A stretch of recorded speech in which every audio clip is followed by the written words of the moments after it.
Kita punya trauma, entah itu fiktif, entah nyata, entah apalah. Kita punya trauma kasus Siti Jenar.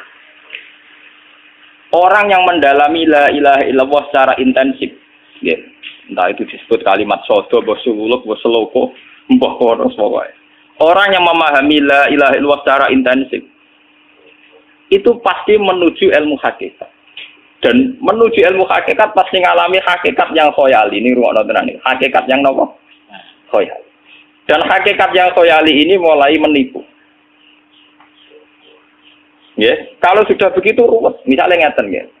Ketika kulon moco nggih diskusi ini utai perdebatannya kali jago besi Jenar. Saat itu ada Sunan Bonang juga. Kamu sujud pakai apa kali jaga? Ya pakai jasad. Dari Siti Jenar. Daging kamu itu hanya onggokan daging. Nanti itu jadi bangkai. Dan setelah jadi bangkai itu habis. Kamu nanti ditulis Tuhan tidak termasuk yang sujud. Kebuat yang mbok sujud itu bentek. Mikir kan juga. Rugi ke sujud be badok be tangan. Jasad tem sampean iku entek.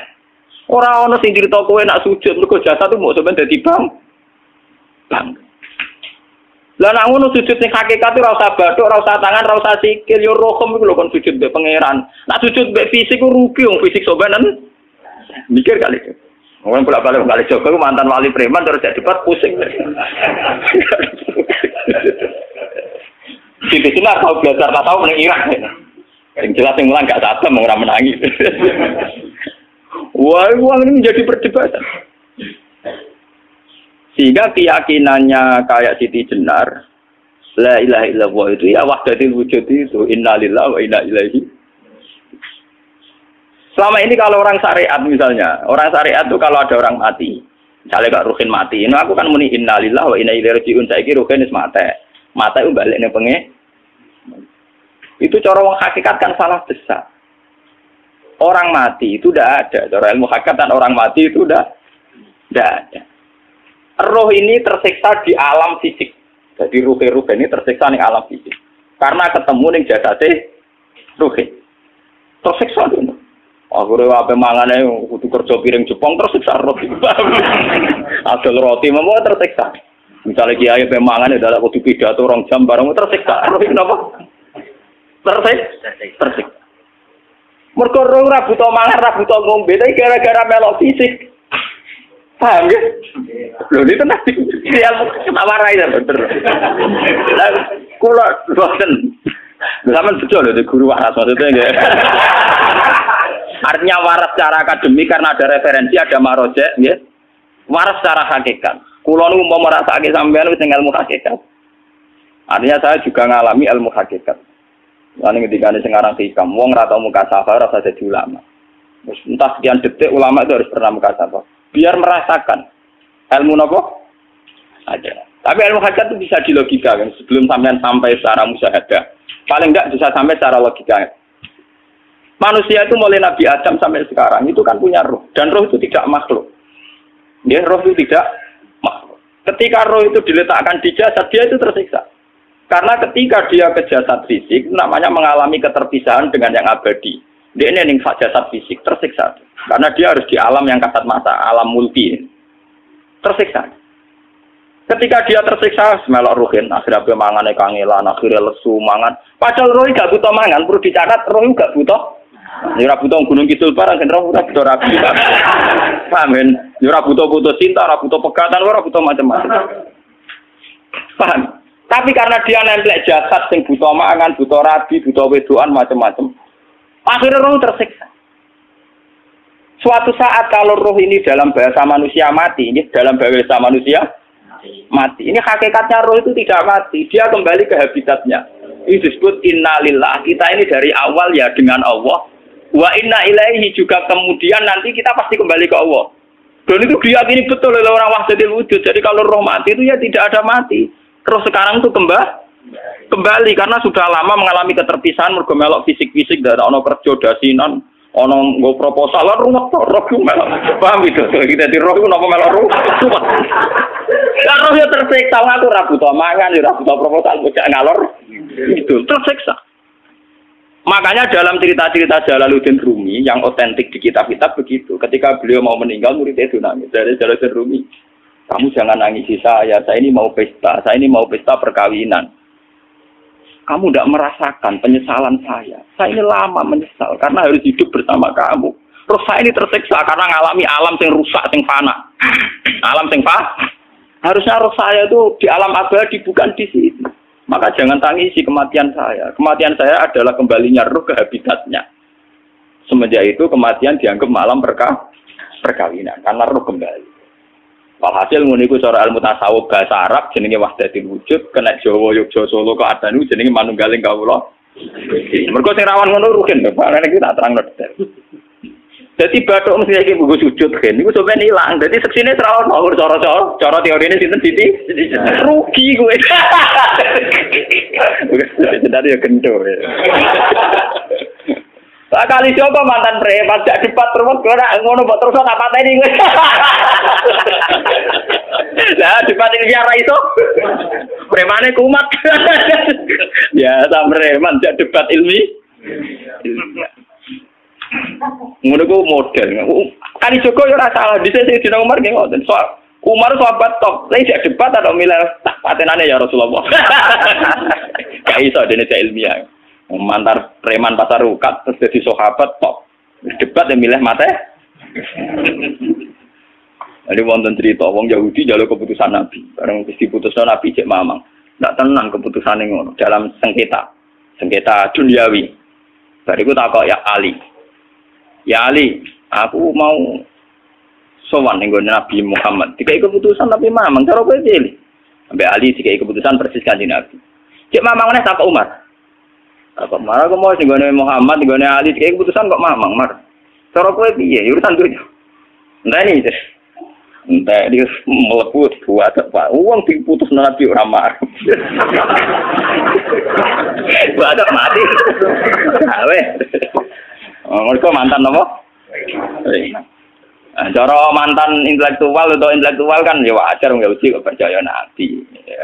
Kan bareng cara Ali ya gak percaya wis kandhani. Ora mesti ali tenan. Lah ora apa patene. Ya wajar wong Yahudi kok percaya Nabi, nek percaya ora situ Yahudi Muslim.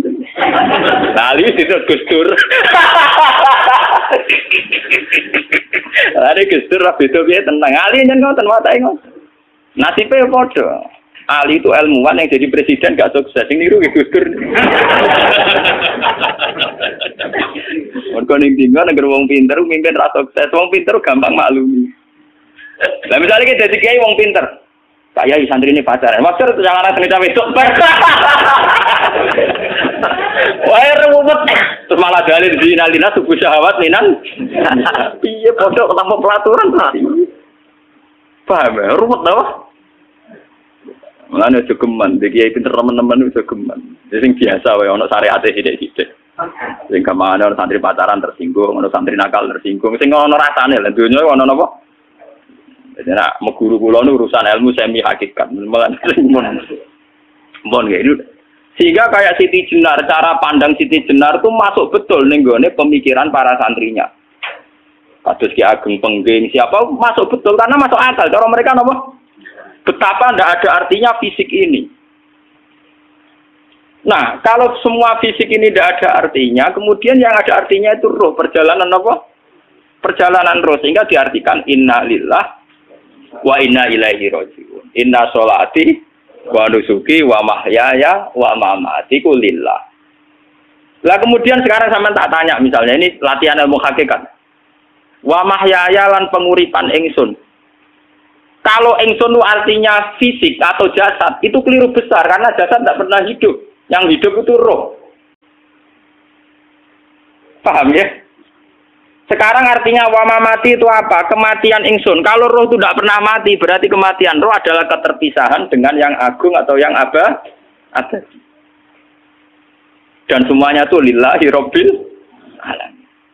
Sehingga mereka mengatakan kematian itu satu pesta. Mulane kados Bilal ditakoi, ya Bilal, ketika murid-muridnya nangis bergape mati, Bilal ge seneng ae. Godan nalqal ahibbah Muhammad dan wa hisbah. Ya, nak mati malah senang loh ketemu kekasihku. Sebab itu kematian tidak pernah jadi problem bagi mereka sing soleh, sing menembus ilmu hakikat. Paham? Tapi ilmu hakikat kayak ini itu yang diyakini Siti Jenar, diyakini Jalaluddin Rumi, diyakini para wali-wali wahdatul wujud. Dulu Syekh Husain Sinten Al-Halal. Itu kemudian melahirkan prahara syariat. Prahara apa? Syariat. Sebab itu Wali Songo, oke Siti Jenar benar dalam filosofinya, tapi harus dibunuh. Karena menjadi prahara syariat. Sama dengan yang dikatakan Nabi itu benar, tapi menjadi prahara syariat. Akhirnya disomasi oleh Umar radhiyallahu anhu. Jadi sebetulnya sama, pola-pola ceritanya sama. Intinya sebuah ilmu hakikat harus dikawal napa? Syariat. Nggih kula bolak-balik, contoh paling gampang wit pisang. Wong nak mangan gedang kulitnya tetap dibuang. Tapi umpama gedang dari awal ora usah kulit, ra sido dadi gedang. Paham nggih? Meskipun kon ape dipangan ya dibuang. Tapi kita tidak bisa membayangkan pisang dari awal tanpa napa? Mbah kekeringan, mbah bosok, mbah ra sido dadi napa? Pisang. Terus pentingnya syariat lagi begini, malah penting ngaji wali-wali syariat yang pinter kados Sunan Kudus, kados Sunan Bonang. Andai kan tidak ada syariat itu dunia pun mesti rusak. Contoh paling gampang masalah pornografi, porno aksi. Jadi jenar aja omongi ngono ibu ngakak-ngakak deh. Dari pangeran wis pirsa, kowe nek klambi pangeran ora tentu ora ya ora usah klambenan. Wong ora ana gunane. Kalau yang paling penting ku nazarullah, kenapa kowe klambenan barang? Wong kowe klambenan ora pangeran tetep pirsa. Nyatane si jenar nak mulang nggih coba klambenan nang intine napa? Dinya ada nabi Sunan Bonang. Nah, aku percaya kabeh nazarullah ora usah napa? Klambenan. Tetapi teori ora usah klambenan iki dienggo tenan. Mulane nek pas do wiridan aliran sesat ciri utama. Kira klambenan tenan. Lah ruwet to. Lho iki tenan iki cerita. Iki pentingnya ngaji nggih. Ben sampean ngerti variasi riwayat kemudian kita orang syariat harus kayak apa, kemudian kenapa menjadi aliran wahdatil wujud. Lah terus kita ini kan orang syariat. Memang kalau manung syariat itu akeh kok sampean-sampean siji mesti ra kramat. Modele ora di dhuwit bingung, rumet. Urip wong syariat lho apa? Dineng bojo wedi, dineng tangga wedi, pengaruhe menurun. Pancen orang syariat itu banyak kriminal tauhidnya itu memang jelas. Malah kiai-kiai fakir nak ketemu kiai-kiai sing setengah jadah peti mergo iso nebak atine. Ndekne meriang ngono. Sing kiai ra tau salat keramat padahal ngambungan wong. Sing dina salat pas waktu kok ora tau keramat. Wong ape buah utang tanggane iku keramat apane? Sing kono ngawur ngawur sowan pirang. Meriang oleh syariat ngadepi wong hakikat napa? Mulane jogeman dadi wong syariat sing ngene iku bahaya. Nah kula mboten ngarah. Sampai dadi wong syariat sing ra keramat. Bahaya sekali itu bagi perjalanan agama. Kalau sering ketemu kiai-kiai yang terkenal keramat di Juwaduk tiang-tiang hakikat. Si tantang kocok-kocok kalau wani, nah tantang aku tetap rawani kok. Mikir deh. Karena orang yang sama-sama ke jalur hakikat tetap punya alamat, tetap wonten simahum biwuji min asaris. Cara pandangnya mesti sama. Kalau nanti ketemu murid, ya artinya yang ikut aliran Siti Jenar. Dia ada sholat, ada apa, hidup di satu tempat gitu. Padahal dia bisa baca dia dulu pernah mondok di Mekah, pernah di Irak. Itu ya meresahkan para kiai. Kemudian sebagian mereka minta saya suruh ketemu. Ya walhasil kalau ketemu. Ketemu pertama ya. Jadi harus tapi zaman Rasulullah itu pernah tak arani muka sapa. Gitu biasa mawon. Kalau lara usah kenal jenengan gitu kenal. Jadi gitu loh biasa mawon. Lalu pernah ngajar ajaran nih. Saya legus neng dunia tante ini mau turun tani mati, legus kok ribet. Ucapan pulau terus ya. Sampai ada wong hakikat wong tani mati barang. Ya mati ya saiki iku. Selasa ngenteni saiki foto-foto wis napa? Wis mati. Ya saiki foto-foto wis urip. Wis foto kabeh. Nah cara ilmu hakikat kan terus sama semua. Napa? Sama semua. Tadi makanya itu tadi. Kalau baleni malagi, logika hakikat itu begitu ya. Roh itu ditiupkan oleh Tuhan ke kita. Kemudian roh karena ikut alam fisik, alam jasad, roh ngalami yang kita alami. Ya. Ketika roh ngalami yang kita alami, dia tersiksa.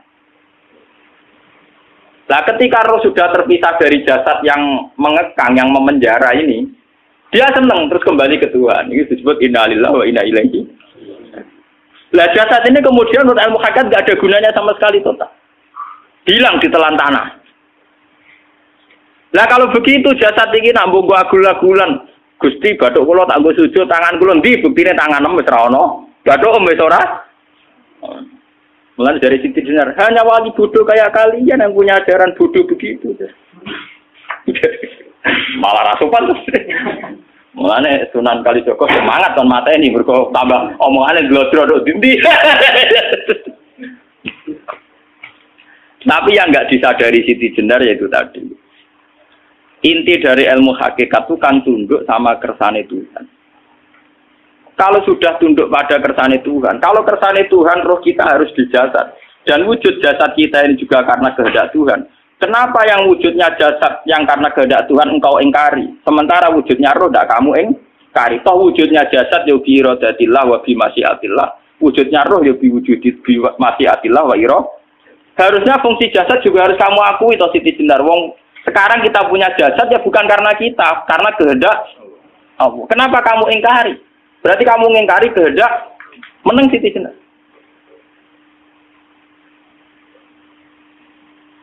Makanya hakikat yang pertama Saim itu pasti khayal. Lah Siti Jenar itu hakikatnya baru yang sampai khayal itu. Sehingga dia tersesat. Sebetulnya kalau sudah hakikat beneran itu tidak perlu khayal begitu. Artinya tidak perlu khayal jasad kita yang senajan ora ana gunane ini. Tetap ya wae wujudnya karena kehendak Allah. Juga kita harus terima. Apapun kekurangannya, apapun kenaifannya, ironisnya harus kita terima. Ini sebagai bentuk penerimaan kita pada masyiatil. Begitu juga keadaan roh kita sebagai penerimaan atas masyiatil. Meskipun ada teori-teori roh yang lebih valid. Lebih valid misalnya begini. Kanjeng Nabi itu suatu saat ininya terputus karena perang Uhud. Itu Kanjeng Nabi dia dolanan dirijine ini. Napa cara niki napa jari jemari ini Nabi putus. Iki dolanan. Jadi Nabi sendiri kadang sering ngajarkan ilmu hakikat. Hal lagi illa usbun udmiyat wa fi sabilillahi ma laqitu. Kowe ora trimo fisik, bentuk fisik jari jemari sing ditebir berdarah. Tapi nak kowe wis fi sabilillah ayo wis balik ning habitatem. Sehingga kenapa para sahabat itu ketika dicincang, ketika putus tangannya, putus kakinya. Sahabat yang usul ke ilmu hakikat itu malah senang. Karena jasad kita ini kan ila sabilillah menuju jalan Tuhan. Sekali dia sudah terluka fisabilillah itu sudah menemukan formatnya. Cara teori Cina bisa menemukan formasinya. Paham gitu? Orang kok malah ngeluh itu berarti goblok kena ngeluh. Paham tak? Paham ini apa? Jadi, makanya Nabi ngertikan ya itu sudah ketemu formatnya. Ketika rohnya para syuhada nanti kembali ke Tuhan, ya ketemu formatnya lagi. Itu disebut wala taqulu lima yuqtalu fi sabilillahi amma. Dia tidak mati sesuai formasi awal, yaitu roh kembali ke Tuhan dan jasad ikut mengawal. Nah itu Nabi kadang ya pakai ilmu hakikat begitu.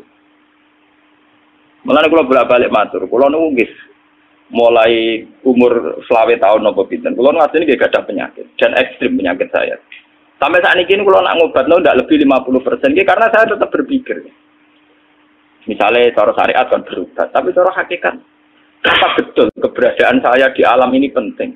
Sehingga aku kepengen urip tak bela-belani ngantek andak atusan juta. Jangan-jangan penting mati ikuti bang uripku. Lah nak ngono lha apa tak bela-belani? Antek atusan juta.